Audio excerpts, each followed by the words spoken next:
구약성경 출애굽기 4장 1절로 9절까지 말씀입니다. 찾으신 분 아멘 하시겠습니다. 천천히 합독하십니다. 시작. 모세가 대답하여 이르되 그러나 그들이 나를 믿지 아니하며 내 말을 듣지 아니하고 이르기를 여호와께서 내게 나타나지 아니하셨다 하리이다. 여호와께서 그에게 이르시되 내 손에 있는 것이 무엇이냐? 그가 이르되 지팡이니이다. 여호와께서 이르시되 그것을 땅에 던지라 하시매 곧 땅에 던지니 그것이 뱀이 된지라. 모세가 뱀 앞에서 피하매 여호와께서 모세에게 이르시되 내 손을 내밀어 그 꼬리를 잡으라. 그가 손을 내밀어 그것을 잡으니 그의 손에서 지팡이가 된지라. 이는 그들에게 그들의 조상의 하나님 곧 아브라함의 하나님, 이삭의 하나님, 야곱의 하나님 여호와가 내게 나타난 줄을 믿게 하려 함이라 하시고, 여호와께서 또 그에게 이르시되 내 손을 품에 넣으라 하시매 그가 손을 품에 넣었다가 내어보니 그의 손에 나병이 생겨 눈같이 된지라. 이르시되 내 손을 다시 품에 넣으라 하시매 그가 다시 손을 품에 넣었다가 내어보니 그의 손이 본래의 살로 되돌아왔더라. 여호와께서 이르시되 만일 그들이 너를 믿지 아니하며 그 처음 표적의 표징을 받지 아니하여도 나중 표적의 표징은 믿으리라. 그들이 이 두 이적을 믿지 아니하며 내 말을 듣지 아니하거든 너는 나일 강물을 조금 떠다가 땅에 부으라. 내가 떠온 나일 강물이 땅에서 피가 되리라. 아멘.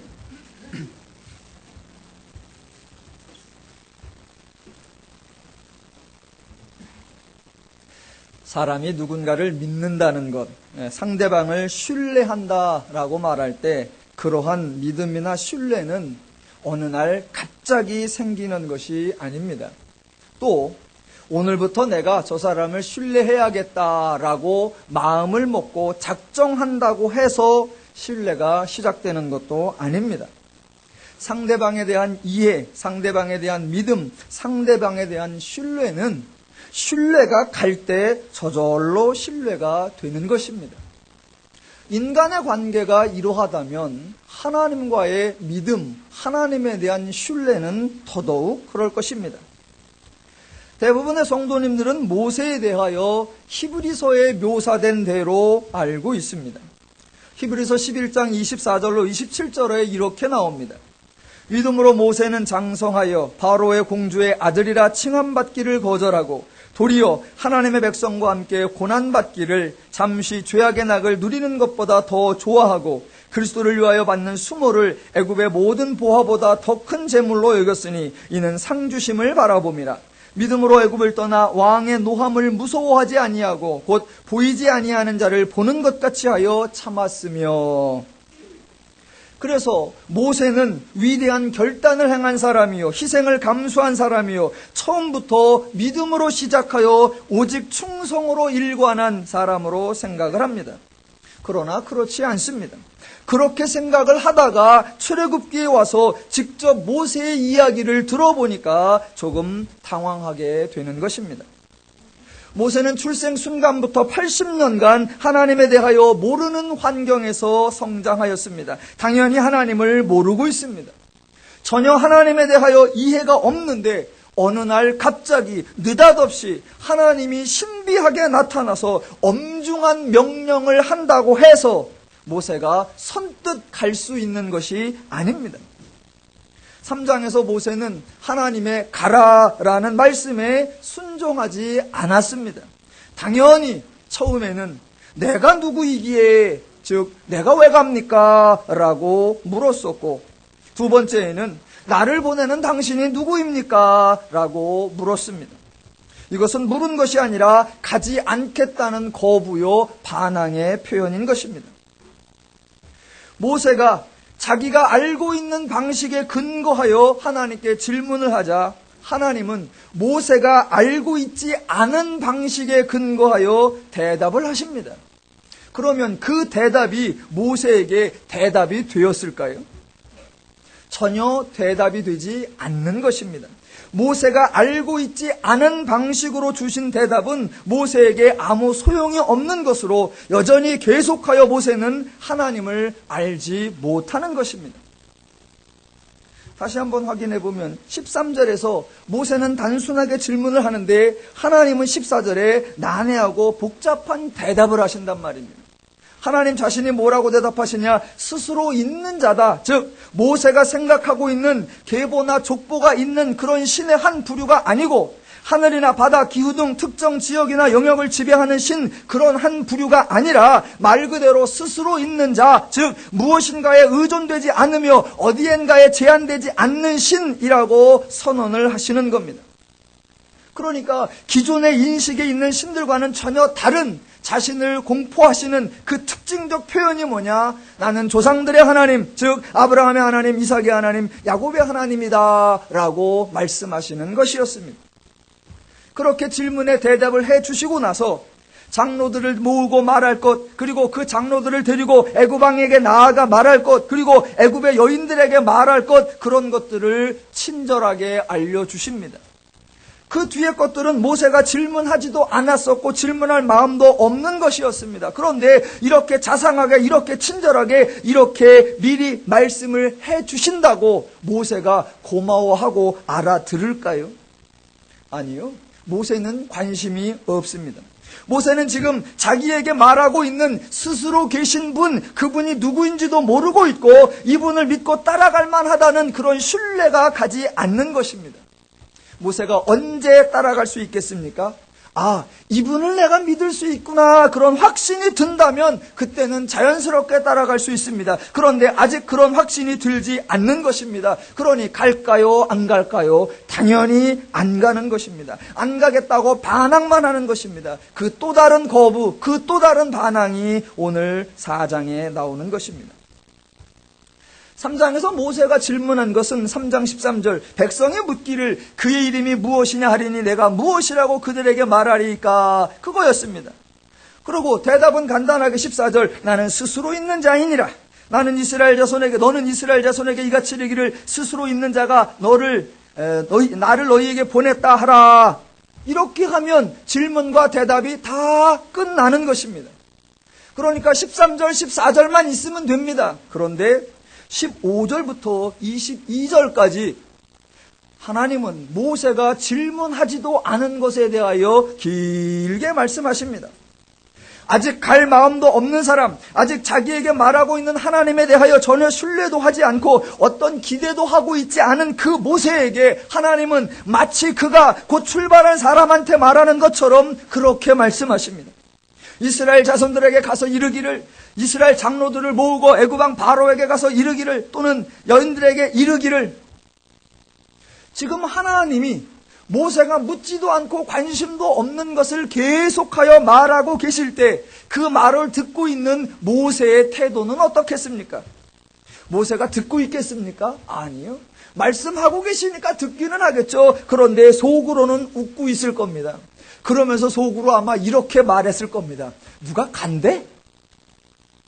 누가 간다고 그랬어? 내가 언제 간다 그랬어? 그런데 뭐 가서 누구를 모으고 누구에게 말하기를, 아니 누가 간대? 그렇다면 하나님은 왜 모세가 묻지도 않은 말씀을 미리 너절하게 말씀을 하셨을까요? 그 이유는 모세가 무슨 변명을 해야 될지 이미 다 알고 계셨기 때문입니다. 모세가 변명하는 것이 무엇입니까? 그게 바로 오늘 4장 1절입니다.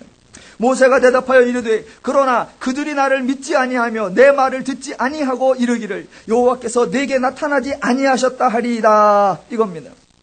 하나님은 모세가 이렇게 나올 줄 미리 알고 계셨단 말입니다. 그래서 그 말이 나오기 전에 벌써 대답을 해 주셨습니다. 그게 3장 18절입니다. 그들이 내 말을 들으리니, 즉 너는 가서 내가 3장 16절 17절에 말한 대로 말하라. 그렇게 하면 그들이 내 말을 들을 것이다 라고 하신 것입니다. 하나님은 이미 모세가 백성들이 믿지 않는다는 걸 걱정할 줄로 아셨고 그들로 하여금 믿게 하실 것까지 다 말씀하셨단 말입니다. 당연하지요. 하나님이 모세를 보내시면서 그냥 보내시면 되겠습니까? 걱정을 듬뿍 안고 보내시면 되겠습니까? 여러분, 하나님은 이 세상 그 누구보다 인격적인 분이시다라는 사실을 꼭 기억하시기 바랍니다. 하나님은 억지를 쓰는 분이 아니시고 강짜를 놓는 분이 아니시고 땡깡을 피시는 분이 절대로 아닙니다. 안 되면 되게 하라라고 몰아세우는 분도 아니시고 일단 가라라고 선동하는 분도 절대로 아니란 말입니다. 지금 이 3장, 4장, 5장이 정말 대단한 사건입니다. 무슨 사건이냐? 하나님이 인간과 하나님이 모세와 대화를 하고 계시다라는 겁니다. 여러분, 이게 기독교만이 가지고 있는 획기적인 사건입니다. 어느 종교가 신과 인간이 마주 앉아 대화를 합니까? 어느 종교가 신과 인간이 서로 주고받느냐 말입니다. 그런데 지금 하나님이 인간과 하나님이 모세와 대화하고 계시다라는 것, 이게 획기적인데, 그런데 신과 인간이 대화하는 것 자체를 넘어서 이 대화 장면이 훨씬 더 희한한 장면이란 말입니다. 왜 희한하냐? 천지의 창조자이시오 만물의 주관자이신 하나님이 말씀을 하시고 아무것도 모르는 인간이 하나님의 말씀에 거부하고 반항하고 있다라는 겁니다. 한 번도 아니고 거듭거듭 못하겠다고 하나님을 못 믿겠다고 고개를 똑바로 세우고 할 말 다 해가면서 대들고 있는 그런 장면이란 말입니다. 모세가 거부하고 있는 것을 하나님이 계속 들어주시고 하나님이 모세에게 계속하여 새로운 말씀, 추가적 행동을 이어가고 계시는 장면. 제3자가 보면 도대체 누가 하나님이고 누가 인간인지, 누가 센 자이고 누가 약한 자인지 혼돈될 정도의 대화하는 장면을 넘어서 하나님은 명령하고 인간은 복종하는 게 아니라 하나님이 말씀하시니까 인간이 거부하고 그 거부하는 인간을 설득하기 위하여 또 말씀하시고 또 행동하시는 이런 장면. 이게 하나님의 하나님 되심을 우리에게 보여주는 겁니다. 지금 하나님은 이 세상의 그 어떤 신이라고 불리는 존재와는 전혀 다른 모습을 우리에게 보여주는 것입니다. 하나님이 가라고 할 때 대책 없이 막무가내 가라고 하시겠습니까? 그렇지 않습니다. 하나님은 모세가 묻기도 전에 모세가 물을 것까지 미리 다 아시고 먼저 일이 되게 하시겠다고 약속까지 하시는 겁니다. 그렇게 해 주시는데도 모세는 믿지 못하는 것입니다. 모세가 믿을 수가 있을까요? 당연히 믿지 못합니다. 왜? 이런 존재를 만나본 적이 없고 이런 신을 접해본 적이 없기 때문입니다. 모세 자신도 지금 하나님을 믿을 수가 없는데 자기가 백성에게 가서 하나님 즉 스스로 있는 자가 모세 자기 자신에게 나타냈다고 자신을 보냈다고 하면 백성이 믿을까? 안 믿을 거 뻔하단 말입니다. 안 믿을 거 뻔해요. 자기도 지금 자기 앞에 나타난 하나님을 못 믿겠는데 백성들 앞에 가서 그 하나님이 나타났다고, 그 하나님이 나를 보냈다고 말하면 믿을까? 안 믿는 거 너무나 당연하니까 지금 모세가 못 가겠다고 하는 거 100번 일리가 있단 말입니다. 그럼 모세가 불안해하고 걱정해하는 게 뭘까요? 다시 한번 4장 1절. 그들이 나를 믿지 아니하며 내 말을 듣지 아니하고 이르기를 여호와께서 내게 나타나지 아니하셨다 하리이다. 백성들은 왜 안 믿을까요? 백성들이 믿지 않는 게 아마 두 가지이겠죠. 하나는 모세 자체를 못 믿겠고 또 하나는 모세가 말하는 내용이 가능성이 없다라는 것이겠죠. 그러나 두 가지는 결국 하나겠지요. 모세에게 여호와가 나타났다는 사실을 믿지 못하겠다라는 겁니다. 그러면 왜 백성들은 모세에게 여호와가 나타났다라는 말을 믿지 못할까요? 여러분, 그동안 모세가 늘 거짓말만 했습니까? 마치 모세가 양치기 소년처럼 했다 하면 뻥이요 했다 하면 거짓입니까? 그래서 모세가 하는 말은 도무지 못 믿겠다는 겁니까? 모세는 지금 자기의 존재나 자기의 말의 신뢰성에 대해서 불안해하고 있는 것이 아닙니다. 모세가 걱정하는 게 뭐냐면 이스라엘 백성들이 가지고 있는 종교 인식입니다. 이스라엘 백성들이 모세에게 하나님이 나타났다라고 말해도 믿지 않을 것이라고 생각하는 그 모세 생각의 근거가 뭐냐면 이스라엘 백성들이 지금 가지고 있는 종교 인식, 종교 사상, 종교 개념, 종교 태도, 종교 습관 때문입니다. 모세는 지금 자기에게 하나님이 나타나고 자기와 대화하고 자기의 거부를 받아주고 있는 이러한 신을 그동안 만나본 적이 없단 말입니다. 자기가 그동안 알고 있던 애굽신이나 미디안 신은 이렇게 행동하지 않았었단 말입니다. 모세조차도 그동안 자기가 알고 있던 신 개념과 지금 하나님의 행동 양식이 너무나 달라서 당황하고 있는데, 하물며 백성들에게 이러한 하나님을 소개하면 백성들이 믿지 않을 거라고 하는 거 당연하단 말입니다. 자기가 소개하는 하나님은 이스라엘 백성들이 알고 있는 신의 개념이나 신의 방식과 다르기 때문입니다. 그렇다면 이스라엘 백성들이 여호와께서 모세에게 나타난다는 것을 믿지 않을 거라는 그 이스라엘 백성들의 사고방식, 이스라엘들의 종교 인식이 무엇이냐? 저들이 가지고 있는 종교 인식은, 그동안까지 가지고 있었던 그들의 종교 개념은 신은 아무에게나 나타나지 않는다라는 것입니다. 모세가 스스로 있는 자, 그런 신, 즉 여호와가 자기에게 나타났다라고 백성들에게서 말을 했다고 합시다. 그 말을 들은 사람이 뭐라고 생각하냐면, 신이 나타났다는 것은 신이 그 사람을 선택했다는 것입니다. 그러면 신은 어떤 사람, 누구를 선택할까?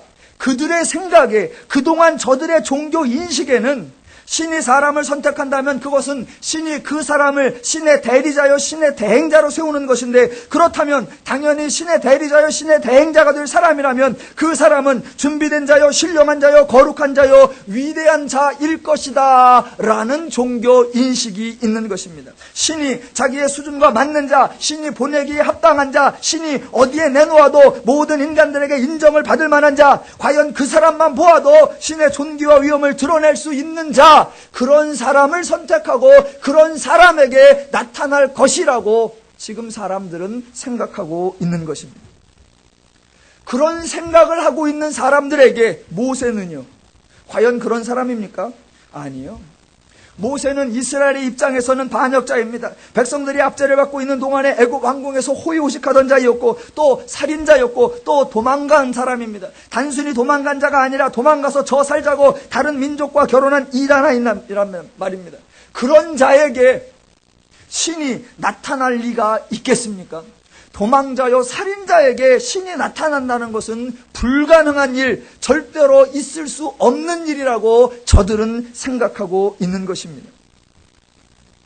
그런 모세가 백성들에게 가서 신이, 어떤 신? 듣도 보도 못한 스스로 있는 자라고 하는 그런 신이 나에게 나타나서 너희에게 가라고 했고 이스라엘을 애굽에서 바로의 손에서 건져내게 해주신다라고 말하면 누가 믿겠습니까? 아무도 믿지 않을 것입니다. 저들의 종교인식에는 절대로 믿을 수가 없습니다.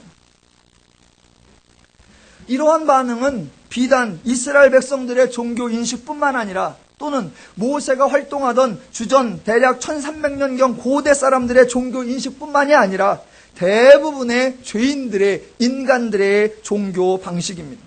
현재까지도 많은 사람들이 가지고 있는 매우 일반적인 생각입니다. 신약에도 그와 유사한 표현이 나옵니다. 요한복음 1장에 가보면 예수님께서 제자들을 만나는 장면 중에 빌립을 먼저 부르십니다. 그래서 나를 따르라 라고 해서 빌립이 이제 제자가 되었습니다. 그리고 그 빌립이 1장 45절에 보니까 나다나엘을 찾아가는데 가서 이렇게 말합니다. 모세가 율법에 기록하였고 여러 선지자가 기록한 그 일을 우리가 만났으니 요셉의 아들 나사렛 예수니라. 이렇게 말을 하니까 나다나엘이 대답하는 말, 저 여러분이 너무나 잘 아는 말, 나사렛에서 무슨 선한 것이 나겠느냐. 이게 인간의, 이게 죄인의 생각입니다. 신은 아무 곳에나 나타나는 것이 아니며 신은 아무에게나 나타나는 것이 아니라고 생각하는 것입니다. 과연 인간은 하나님에 대하여 너무나 무지하고 하나님에 대하여 죄인적 방식으로밖에 생각하지 못하는 것입니다. 지금 하나님과 모세가 대화하고 있습니다. 그런데 하나님과 인간, 하나님과 모세가 대화하고 있는 그 순간에 가장 놀라고 있는 존재가 누구냐? 바로 모세 자신입니다. 자신도 신이 이렇게 나타나고 신이 이렇게 행동할 줄은 전혀 몰랐던 것입니다. 스스로 계신 자라고 하는 존재와 존재 방식 자체도 낯설은 것이고 자신이 신의 말을 거부하는 태도를 보이고 있고 신에게 반항하는 태도를 보여도 신이 개의치 않고 자신을 받아주고 있는 이 신, 그 하나님에 대하여 지금 모세 자신이 놀라움을 금치 못하는 겁니다. 그러니까 모세의 걱정은 당연한 겁니다. 자신의 종교 개념과 종교 인식과 너무 달라서 직접 현장에서 당사자로서 체험하고 있는 자기 자신도 받아들여지지 않는 그 신에 대하여 자신과 똑같은 종교 인식을 가지고 있는 다른 사람들에게 이 신을 설명할 방법이 없다는 것, 그걸 모세는 걱정하고 있는 것입니다. 자, 그런데 성경을 여러분이 조금만 보시면, 두어 번만 자세히 보시면 하나님의 일하시는 방식이 다르다라는 것을 보실 수가 있습니다. 3장에서 하나님이 모세를 대하시는 방식과 4장에서 백성들을 대하시려고 하는 방식이 다르게 나옵니다. 하나님이 모세에게 나타나셨을 때 모세가 내가 누구이기에 갑니까? 라고 거부하려는 반응을 보이자 하나님께서 대답하신 게 뭐냐면 내가 너와 함께 하리라, 그렇게 말씀하는 거였습니다. 그렇다면 백성들이 하나님이 모세에게 나타나지 아니하였고 모세가 애굽에서 이스라엘 백성들을 이끌어낸다, 그런 말은 가능하지도 않다라고 거부할 때 모세에게 대답하셨던 것처럼 백성들아 내가 너희와 함께 하리라, 이렇게 말씀하실 수 있잖아요. 모세에게 그렇게 말씀하셨던 것처럼 백성들에게 그렇게 말씀하실 수 있잖아요. 그런데 하나님은 그렇게 대답하지 않으십니다. 그렇다면 반대로 백성들이 믿지 않을 때, 즉 이 4장에서 보게 될 것처럼 이적과 기적을 보여주시는 그런 방식이라면 처음에 모세가 질문할 때에도 진작부터 그렇게 이적을 보여주시면 되잖아요. 그런데 처음에는 모세에게는 말로만 하시다가 나중에는 백성들에게는 이적과 기적을 보여주시고, 왜 이렇게 하실까요? 다른 것처럼 보이지만 사실은 다르지 않습니다. 모세와 백성은 다른 존재가 아니라 똑같은 부류이고 모세와 백성은 똑같은 수준입니다. 3장에서 모세는 하나님을 이해했고 4장에서는 신실하고 믿음직스러운 일꾼이 되어 있느냐? 그렇지 않습니다. 4장의 모세도 아직 하나님을 신뢰하지 못한 것이고 4장 후반부에 등장하는 이스라엘 백성도 하나님을 모르는 것입니다. 그러니까 3장의 모세에게 대한 하나님의 반응과 4장의 백성들에게 보여주려는 하나님의 반응은 동일한 것입니다. 그러니까 3장 4장 모두 모세에게 보여주는 것이요 3장 4장 모두 이스라엘 백성들에게 보여주는 것입니다. 모세와 이스라엘 백성 모두에게 하나님께서 하나하나 계시의 과정을 확장시켜 가시는 겁니다. 그런데 4장에서 모세에게 대답해 주시기 위하여 하나님이 펼치시는 기적 3가지가 등장합니다. 종류로는 3가지요, 기적으로는 4번이 등장합니다. 지팡이를 던졌더니 뱀이 되는 거 1번, 꼬리를 잡았더니 지팡이가 되는 거 또 1번, 손을 집어넣었더니 나병이 생기는 거 3번째, 나병든 손을 집어넣었더니 멀쩡하게 회복되는 거 4번째, 그리고 이제 나일강에 물을 부으면 피가 되는 것. 그러니까 종류로는 3가지고 이적은 4번 나타났습니다. 자, 모세가 걱정한 것은 여호와께서 내게 나타나지 아니하셨다라는 말입니다. 그렇다면 그 문제를 어떻게 해결할까요? 아니야, 여호와가 너에게 나타난 게 맞아 라는 대답을 받아내려면 어떻게 해야 할까요? 사람들은 그런 걱정을 해결하기 위해서 모세가 달라지기를 원합니다. 제가 하나님의 부름을 받아서 목사가 됐다 그러면 사람들이 네가 뭔 목사냐? 라고 조롱할 수 있습니다. 그럴 때 그들의 콧대를 꺾어내려고 하면 저는 제가 달라지기를 기대할 수 있다는 겁니다. 내가 능력이 있고 내가 권세가 있고 내가 달라지고 내가 변하고 내가 새 사람이 되고 봐라 나 달라졌지, 하나님이 나에게 나타나신 거 맞지? 라고 증명해 보이고 싶어하는 것, 그게 일상적인 인간의 방식입니다. 그런데 즉 하나님을 만나서 모세가 달라진 것을 보여주면 하나님이 모세에게 나타난 것이 증명이 된다고 생각을 하고, 그래서 모세가 달라질 것을 기대한단 말입니다. 그렇지 않다는 겁니다.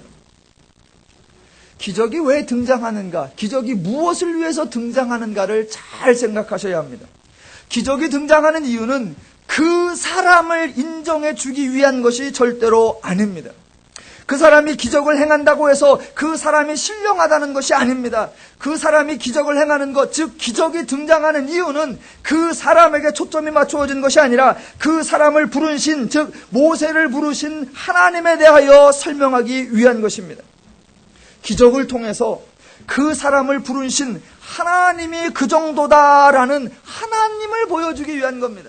그 사람이 대단하고 그 사람이 신령하고 그 사람이 위대해서 신이 그 사람을 부른 것, 즉 모세가 대단해서 하나님이 모세를 부른 것이 아니라 정반대로 그를 부른 신이 그런 능력이 있는 자라면 어떤 사람을 불러도 상관이 없다라는 것을 보여주는 거란 말입니다. 즉 그런 기적을 행하는 사람이라면 그런 사람, 모세 같은 사람, 살인자여 도망자인 사람, 온갖 종교에 익숙해 있는 사람, 그런 사람을 불러도 하나님이 할 수 있다라는 것을 나타내는 것입니다. 당연히 기적을 행하는 그 사람에게 초점이 맞추어지는 것이 아니라 그 사람으로 하여금 그러한 기적을 행하게 하시는 하나님에게 맞추어져 있는 것입니다. 그래서 기적을 행하고 결론이 뭐라고 나느냐? 5절로 나눈 겁니다. 이는 그들에게 그들의 조상의 하나님 곧 아브라함의 하나님, 이삭의 하나님, 야곱의 하나님 여호와가 내게 나타난 줄을 믿게 하려 함이라. 모세에게 하나님이 나타났다는 것이 증거되는 것이 아니라 모세에게 하나님이 나타났다라는 것이 증거되는 것입니다. 자, 그러면 이제부터 모세의 이유 있는 항변에 대한 하나님의 대답을 상고해 보도록 하겠습니다. 자, 2절.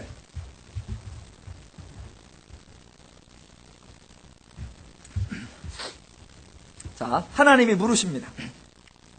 내 손에 있는 것이 무엇이냐? 참 쉬운 질문이죠. 여러분, 하나님은 인간에게 정말 쉬운 거, 정말 간단한 거, 정말 뻔히 아는 것만 질문한다라는 것을 기억하시기 바랍니다. 지금 모세에게 물으시는 거예요. 네 손에 있는 것이 무엇이냐? 예, 대답이 가능합니다. 그래서 대답합니다. 지팡이입니다. 정답, 땡땡땡. 그랬더니 하나님께서 또 말씀하십니다. 그것을 땅에 던지라. 얼마나 쉬워요. 네 손에 든 게 뭐냐? 지팡이요. 던지라. 얼마나 쉬워. 그러니까 던지죠. 휙. 됐다. 하나님은 인간에게 절대로 어려운 걸 시키지 않습니다. 세 번째, 하나님이 또 말씀하십니다. 내 손을 내밀어 그 꼬리를 잡으라. 얼마나 다행입니까? 꼬리를 잡으라니 대가리를 잡으라고 안 하시고. 하나님은 인간에게 어렵고 힘들고 복잡한 일 안 시키십니다. 보세요. 하나님이 모세에게 야 모세야 너 던지면 뱀이 되는 그런 지팡이 구해오라. 그런 거 없습니다. 손에 이미 지팡이 막대기를 들고 있습니다. 그랬더니 물으시는 말, 그거 뭐냐? 지팡이요. 그 다음에 야 너 그거 던져서 지팡이를 던져서 뱀을 만들어 보아라. 하나님은 그렇게 말씀하신 적이 없습니다. 그거 뭐요? 지팡이 던져라. 던지죠.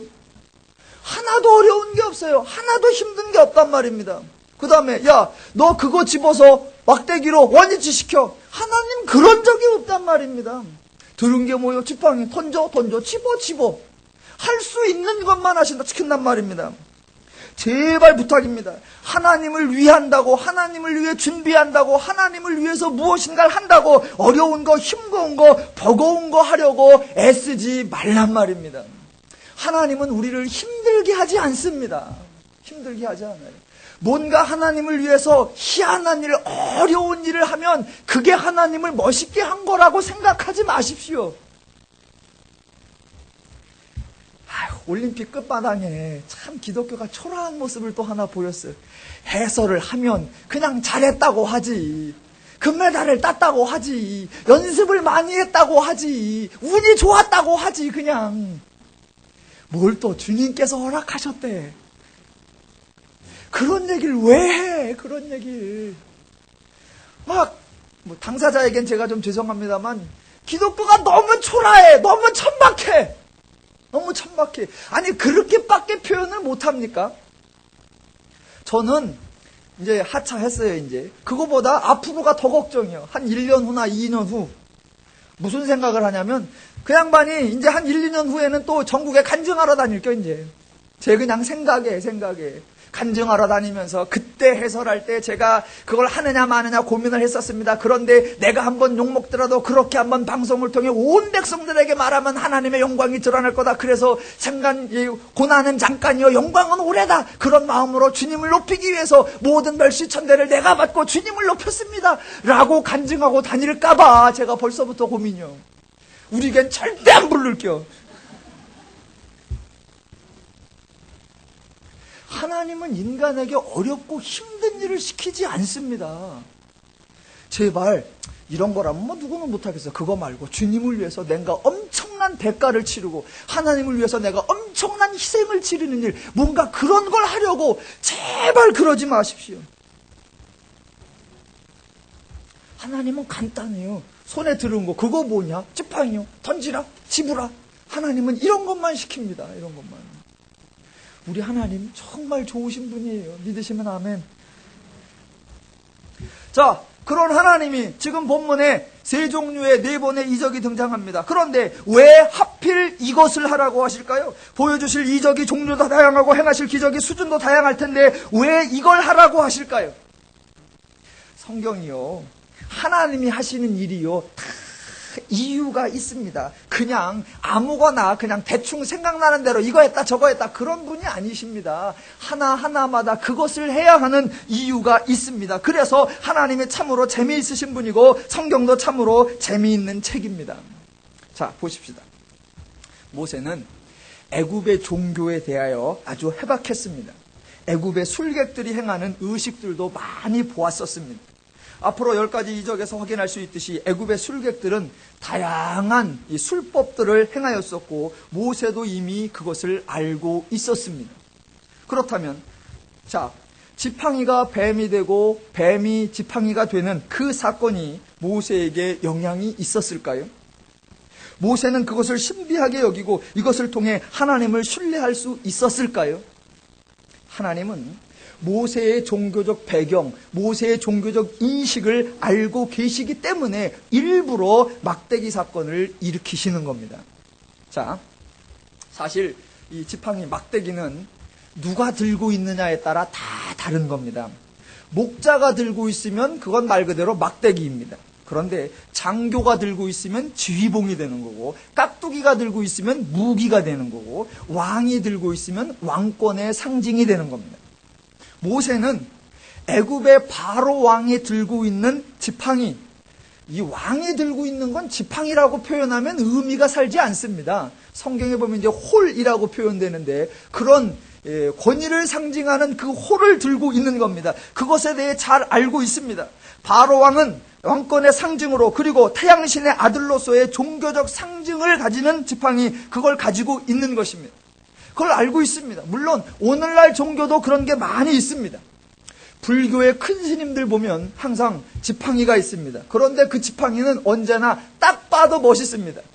마대걸레에서 뽑아낸 그런 지팡이가 아닙니다. 일단은 각이 나와야 돼. 이게 버바퀴 휘어야 되고 끝에서 포인트를 줘야 돼. 이게 벌써 이게 탁 보면 저건 신령하고 탁 보면 뭔가 이거는 이야 막 그냥 보기만 해도 기가 죽는 뭔가 있는 겁니다. 그런 거 하나 딱 하고 이 강연 설법하실 때도 옆에다 그거 하나 딱 눕혀놓고 거기에 동그랗게 이제 고랑 3개를 또 딱 채워놓고, 불교의 큰 스님들도 그러시고 카톨릭에서도 주교나 추기경 이상 되면 그 금박이 핀 그런 것을 늘 들고 다니게 되어 있습니다. 그러니까 예나 지금이나 종교를 막론하고 지팡이가 등장하는 것은 권세와 위엄을 상징하는 것입니다. 그런데 그러한 권세의 상징으로 화려하고 근엄한 그 홀을 가지고 있는 그 바로에게 보내기 위하여 하나님은 모세에게 평범한, 아니 너무나 초라한 막대기를 내세우는 것입니다. 그러니까 모세가 종교의 상징으로 그것을 들고 바로가 종교의 상징으로 그것을 들고 있기에 하나님은 그거의 대응책으로 유비하는 모습으로 천한 막대기를 들고 보내시는 겁니다. 물론 지휘봉과 이 바로가 들고 있는 지휘봉과 모세의 막대기는 차원이 다릅니다. 바로가 들고 있는 것은 왕권의 의미가 있을 뿐이지 실제 소용이 없습니다. 정치적으로 종교적으로 권세를 의미하기에 생기기는 멋있고 폼이 나기는 신령해 보이지만 아무런 능력이 없습니다. 그런데 하찮은 모세의 막대기에서는 이적과 기적이 나타나는 겁니다. 그래서 바로가 의지하고 있는 것보다 지금 모세에게 나타난 하나님이 더 크고 강하다는 것을 모세에게 의도적으로 드러내고 증거해 보이시는 겁니다. 지금 하나님은 모세와 백성들에게 이 사건을 통해 애굽 종교가 가지고 있는 그 어떠한 힘과 권세보다 이 천한 막대기를 보내신 이 하나님이 참 하나님이요 더 위대한 능력의 하나님이시다라는 걸 코미디처럼 패러디처럼 유비적으로 등장시키는 것입니다. 여러분, 성경에 하나님이 참 재미있다라는 게 이런 겁니다. 그래, 그쪽이 왕권의 상징, 종교의 상징으로 그 지휘봉이 등장하니까 막대기를 들여보내. 참 이 하나님의 일하시는 재미난 건데, 출애굽기만 봐도 하나님이 몇 번 재미나게 일하시는 장면이 나옵니다. 두 개만 봅시다. 자, 히브리인들이 자녀를 낳을 때, 야, 아들이거든 죽이라. 그 자녀를 죽이라라는 명령을 내렸는데 모세의 부모가 그 명령을 어기고 살려놨단 말입니다. 그 살려놓은 아기를 바로가 죽이라는 명령을 어기고 그 명령을 어긴 아이를 살려내는 자가 누구냐면 바로의 딸 공주란 말입니다.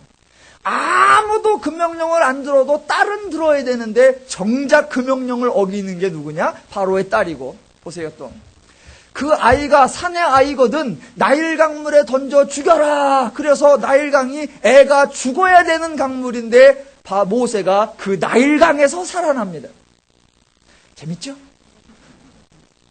또 모세의 어머니가 자기 아이를 기르는데 자기 아이 기르면서 다 양육비를 받아내고 있고, 그것처럼 이스라엘이 애굽에서 나올 때에 그저 도망자처럼 쫓겨나는 것이 아니라 애굽의 여인들에게 다 요청해서 모든 재물을 들고 나와 절대 노예 생활하다 쫓겨나는 것이 아니라 정당한 대가를 받아 나오는 것처럼 하나님이 만들어주십니다. 그리고 지금도 마찬가지로 지휘봉이 등장하니까 막대기를 가지고 가시고, 이 하나님이 일하시는 겁니다. 제 개인적으로도 이런 걸 경험한 적이 있어요. 예전에 목사 안수 받기 전에는 목사는 아무나 하면 안 돼. 진짜 목사는 목사야.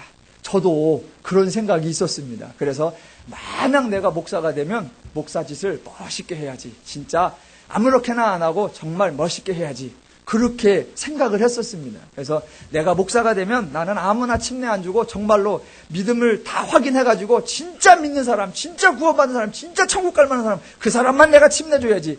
아주 작정을 하죠. 내가 목사로서 내가 침례 주면 그 사람은 진짜요 라고 할 수 있게끔 행동하려고 제가 했습니다. 그러다가 이제 진짜 제가 목사가 됐습니다. 그래서 이제 절대 난 아무한테나 침례 안 줘. 난 아무한테나 침례 안 줘. 이렇게 생각을 하고 있었죠. 근데 어느 날 제가 이제 부사역하고 있을 때 담임 목사님이 저기 31사단에 침례식을 하러 가신대.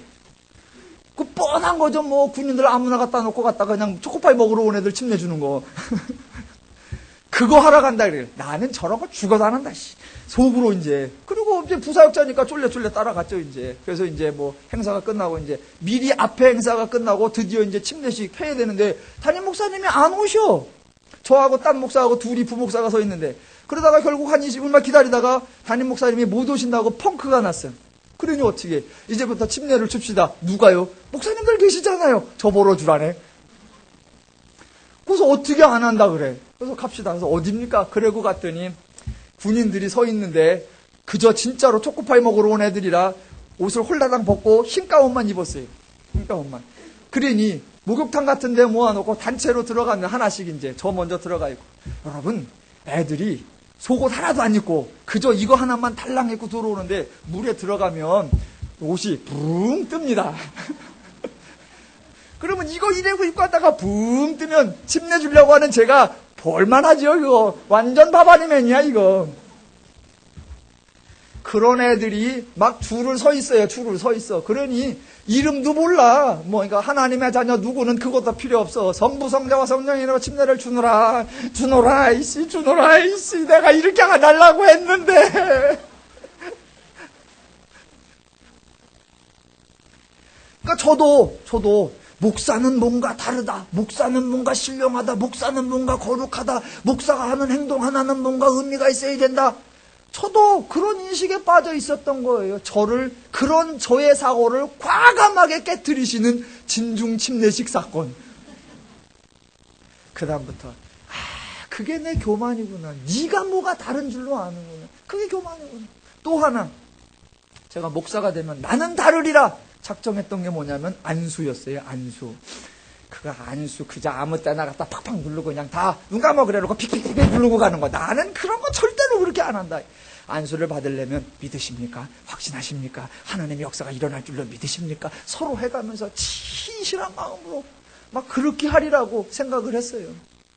목사 안수 5월에 받고 제가 8월에 집안하고 이제 휴가를 갔는데, 저녁 먹고 나서 이제 샌달에 반바지에 나시티 입고 슈퍼를 갔습니다. 이제 슈퍼에 가서 지포도 하나 사고, 우리 형님 드시라고 비르도 하나 사고, 나 아니에요.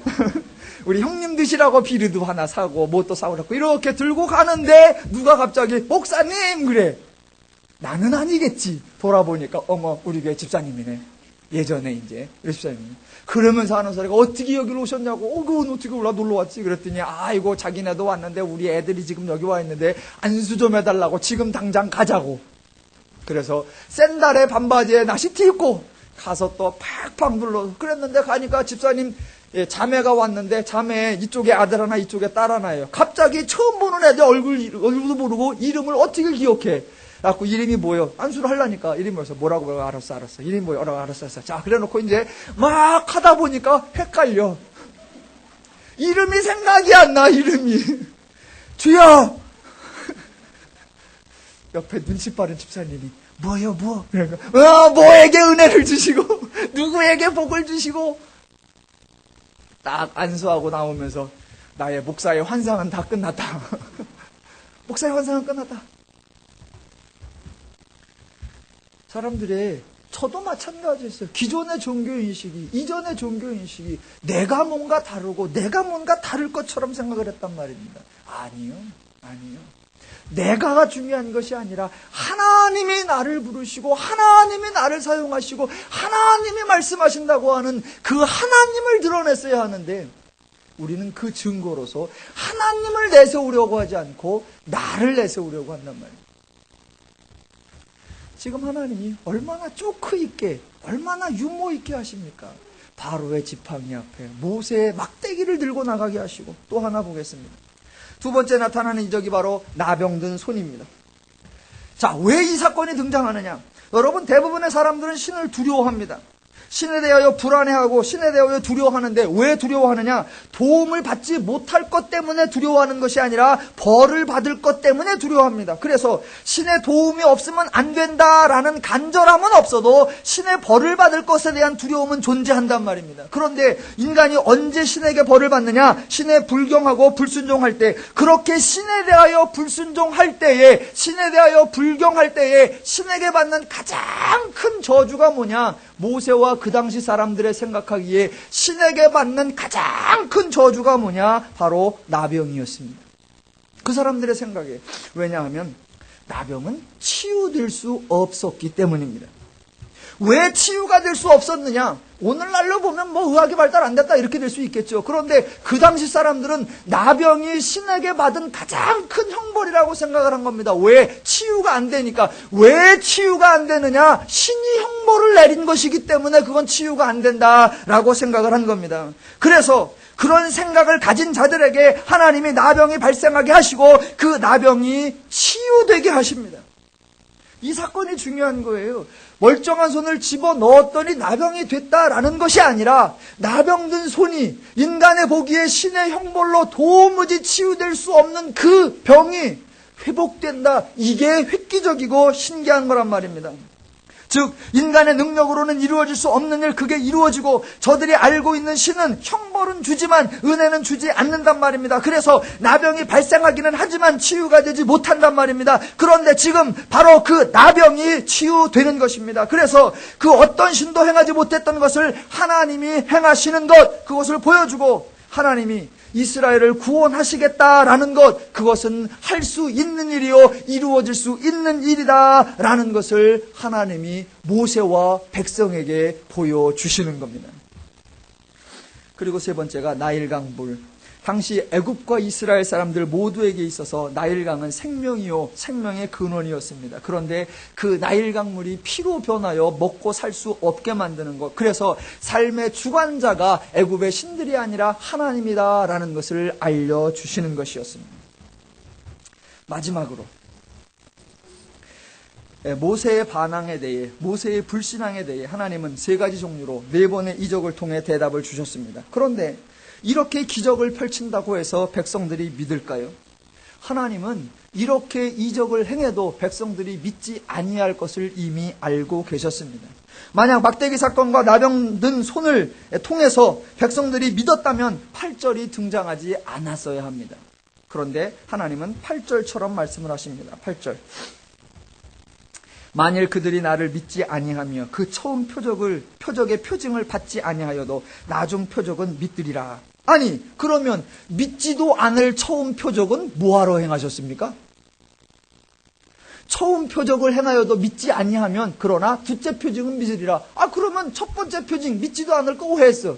그러면 두 번째 표징은 믿는다고? 더 나가 봅시다. 9절. 그들이 이 두 이적을 믿지 아니하며 내 말을 듣지 아니하거든 너는 나일 강물을 조금 떠다가 강에 부으라. 내가 떠온 나일 강물이 땅에서 피가 되리라. 아니, 처음 표징은 안 믿어도 나중 표징은 믿는다며. 그러더니 하시는 말씀이 두 번째 표징을 믿지 아니하거든 이것을 행하라. 그러면 두 번째 표적도 안 믿을 거 다 알고 계셨잖아요. 그러면 처음부터 첫 번째도 안 믿을 거다, 두 번째도 안 믿을 거다, 세 번째도 안 믿을 거다, 그러지. 마치 믿을 것처럼 처음엔 해라, 그럼 믿을 거다. 근데 혹시 안 믿으면 두 번째 거, 처음 건 안 믿어도 두 번째 믿을 거다. 그런데 두 번째도 안 믿어, 그럴 줄 알았다. 두 번째도 안 믿으면 세 번째 거, 그럼 세 번째 믿을 것 같아요? 하나님이 왜 이렇게 말씀을 하셨을까요?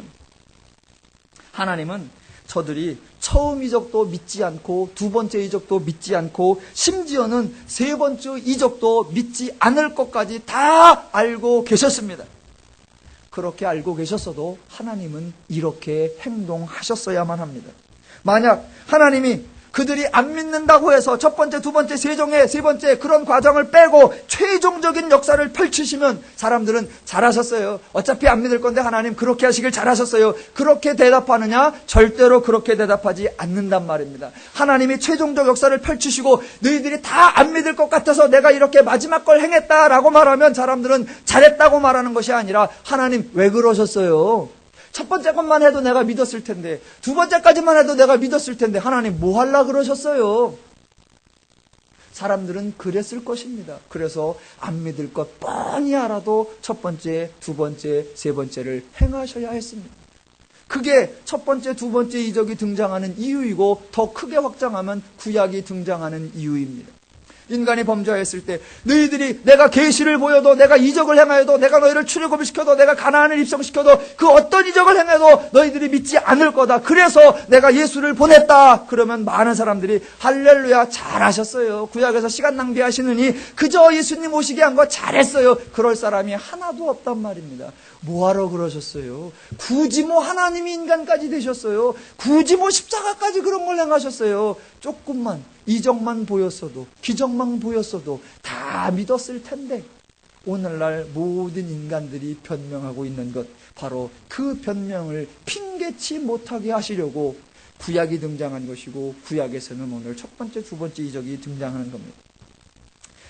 모세는 개인적으로 이러한 사건이 있었고 집단적으로는 이스라엘의 출애굽과 광야 사건이 있었습니다. 그러나 결국 이스라엘은 믿지 않았습니다. 그렇다면 이 사건의 결론, 더 넘어가 구약의 결론이 뭡니까? 인간은 도무지 믿지 않는다라는 겁니다. 그래서 하나님은 은혜, 즉 죄에게서 해방을 주시기 위하여 하나님이 인간이 되시고 하나님이 십자가를 지신 것입니다. 출애굽기의 주인공은 모세가 아닙니다. 출애굽기의 주인공은 하나님이십니다. 제 개인적으로는 제목도 좀 바꿔야 된다고 생각을 합니다. 저에게 권한이 있다면 바꾸겠어. 근데 못 바꾸죠. 이제. 출애굽, 백성들이 애굽에서 나오거나 탈출한 거, 이게 강조가 아니라 그 백성을 하나님이 애굽에서 이끌어내신 게 강조란 말입니다. 그러니까 출애굽기 말고 이끌어내심기, 이렇게 해야, 하나님이 끄집어내심기, 이래야 이게 정상인데, 제목이 출애굽기라 사람들이 다 이스라엘이 어떻게 나갔나, 모세가 어떻게 이끌어내, 아니요. 하나님이 끌어내십니다. 자, 오늘 참으로 모세에게, 백성들에게 적절한 방법으로 그들의 신앙을 바로잡으시며 그들에게 하나님을 나타내시는 그 모습을 살펴보았습니다. 저와 여러분이 출애굽기를 통하여 저와 여러분의 과거의 불신앙의 모습을 점검하시고 나에게 주신 하나님의 은혜를 깨달으시고 현재의 신앙을 감사하면서 즐겁고 자유롭고 평화롭고 행복한 신앙의 삶을 풍성히 누려가시기를 주님의 이름으로 축원합니다.